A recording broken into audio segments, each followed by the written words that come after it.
I got talked into doing stand-up by my friends from martial arts. We would go to compete, or we would be about to spar, and I would be the guy who would make everybody laugh. Because everybody was so nervous, because it was scary. You beat the shit out of each other, you know? So you could like cut the tension with a knife. So I would always like be doing impressions of people having sex and making jokes. And this was like long before I ever thought about being a comedian. I was just trying to lighten up the mood. Wow. And that's how I got into stand-up. Joe Rogan is a journeyman comedian who has climbed the ladder of success to unimaginable heights, starting as a comedian, starring in TV shows such as Fear Factor and News Radio, and ultimately creating the biggest podcast in the world and becoming one of the most famous people in the world at the same time. In part one of this video series, we share clips of Rogan's friends talking about what he's like in real life, funny stories of hanging out with him, or how they met and supported each other's careers. But before we get into the video, please hit the like and subscribe button if you enjoy the content. It greatly helps the channel. First, we have Bert Kreischer, who talks about just how generous Joe Rogan can be when you're friends with him. Joe's an amazing guy. He's super generous. So like I was saying this to you off air, you got to be careful with what you say around him, because if you say something like, "Yeah, I was looking at smokers the other day," the next day there's a smoker at your house. Oh, yeah, like that's cool. By the way, it's cool, but you just go. I have a hard time asking for things. So when you don't even have to ask with him. He'll just be, let me. I have a guy at Traeger. Let me hook you up. I have a guy at Green Mountain Grills. Let me hook you up. Bert goes on to give another example of how Rogan is a notorious and generous surprise gifter. I was running on treadmills. I was saying I could run a 7-minute mile, and Joe's like, "That's not real running. That's not real running." Next day, there's the Air Assault fitness trainer at my house. It's like a $5,000 treadmill, and you're just like, and no nothing. It's just at your house. And by the way, he feels good doing that, I bet. And in our last clip of Bert Kreischer, he describes how being friends with Joe can have a few downsides. There are people that, like, good friends of mine, that are like, "Hey man, please hook me up with Rogan. It'll change my career." And you're like, "Man, that's not how it works. If he likes you, and he finds you, and he's interested in you, he'll have you on his podcast. Other than that, you just got to play. I mean, just hang out. Just be a regular human." And it's hard to compartmentalize advice they give you, because they've done everything on such a big level that when he pulls you aside and it's like, "Hey man, that joke sucks," you go, "Oh, guess it's out."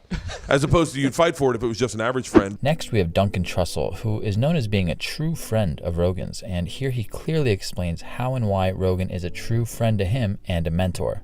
People make fun of me because I'm so unapologetic about that reality. I just think it's ridiculous. We all have mentors, and the lineage of Buddhism I'm in, you celebrate that. That's not a thing you try to imagine didn't happen. You're like, our teachers are so important. And Rogan, he was taking me on the road before I should have been on stage. He thought I was doing a satanic puppet act, and he thought it was funny. This was early in Joe and Duncan's careers, and Duncan talks about how he and Rogan became very close friends. I was the talent coordinator of the Comedy Store, and he was just calling, and we'd get in these conversations on the phone that are identical to what we talk about now on the podcast. Like, he would call, he was probably stoned, I was probably stoned, and then we just start talking about like Terrence McKenna and float tanks on the phone. We weren't recording it. I don't think we even knew what a podcast was at the time. Last, we have Duncan explaining the reason Joe Rogan is so good at everything he does. From observing Joe, he's got like Terminator level discipline. Like, he, you know what I mean? Like, when he decides to learn how to do something, he commits fully to it. I've seen him like pick stuff up like archery. Yeah. It starts with like an interest in it, and then all of a sudden he's out in the middle of like the Ozarks or some shit, taking down bears or whatever, elk. Next, we have Joey Diaz describing how he and Rogan first met. Okay, so Joe's at the store, and one day during crossing, he said something to me, and I said something back, and we shook hands. Being in bumper-to-bumper traffic and looking over to my left, and it was Joe Rogan, and he opened up his window, and he goes, "Where you headed?" Like, "I'm going to Orange County to do a fucking gig, whatever, someplace." And he goes, "You're not going to be at the store tonight?" And I go, "Nah." And he goes, "You work in other places?" I go, "Yeah." And he was like, wow. Like, he didn't really understand. He then talks about bombing at a set terribly, and how a pivotal heckle from Rogan actually made them the friends that they are today. One night I'm at the store on a Friday night, and I'm bombing. I'm dying a slow death. And I'll never forget, at the 11-minute mark, I said to myself, this is killing me. And Joe Rogan yelled, "You're killing me." And I knew it was his voice distinctly. And I didn't know how to react to it. Like when I get off stage, do I say something to this guy? Blah, blah, blah. And I go, you know what? He ain't lying. After they cleared the air, Diaz said Rogan became the epitome of a true and generous friend. And I saw him a week later, and I went up to him and I go, hey, man, that night you said that. You're right. You know, I was like, he goes, bro, that was brutal. So then I said to him, what show are you on? And he told me.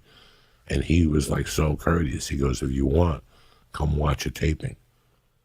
And I was like, really? Next, we have Michael Yo, who worked with Rogan on Fear Factor. That's where I met Joe Rogan in the cast, and they kind of took us out one night. And yeah, it's so weird how you never know. 21 years later, like we're still friends. We didn't keep in touch all that time until I moved to LA and started comedy, but he was always been a supporter of mine, a big supporter. And he always jokes that I'm the most successful person off of Fear Factor. He came up to me. It was like, yo, it's good to see you out here doing comedy. I mean, so supportive, man. Yo continues to talk about just how genuine and nice Joe was to him when Yo himself was comparatively a nobody. Because Joe Rogan's a big deal out in LA before he moved to Austin. And like, I'm a type of person where I don't like to get into people's space unless I'm invited, you know, and he's so big. When he walks around the comedy store, I mean, very nice guy, but it's also, you know, the bigness of him. And he goes, Michael, yo, I turned around, I was like, oh, what's up, Joe?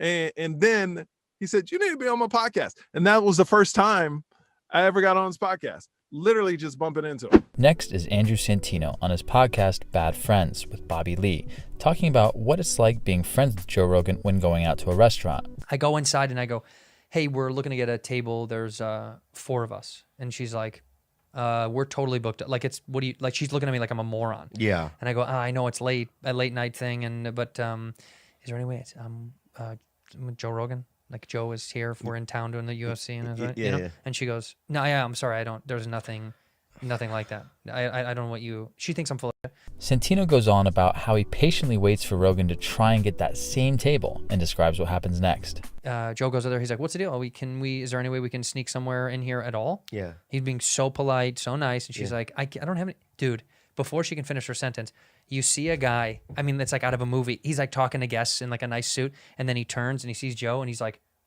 and he just beelines and he goes, Joe Rogan, what can we do? How can we help you? Where do you need to be tonight? And Really? yeah, and he's like, we just want a table. He's like, right this way. And finally, we just want to share a touching moment with Joe Rogan on his own podcast that truly shows how much he cares about the people he loves. I'm crying right now. Yeah, yeah. I really am crying right now. Yeah, because it's like, because I knew you're a good dude, man, and you were funny as fuck, and I knew where you were because I had been where you were. You were at the launching pad. You're like, God damn, is this happening? Like, what's happening? Is it going to work out? You know, there's that weird moment.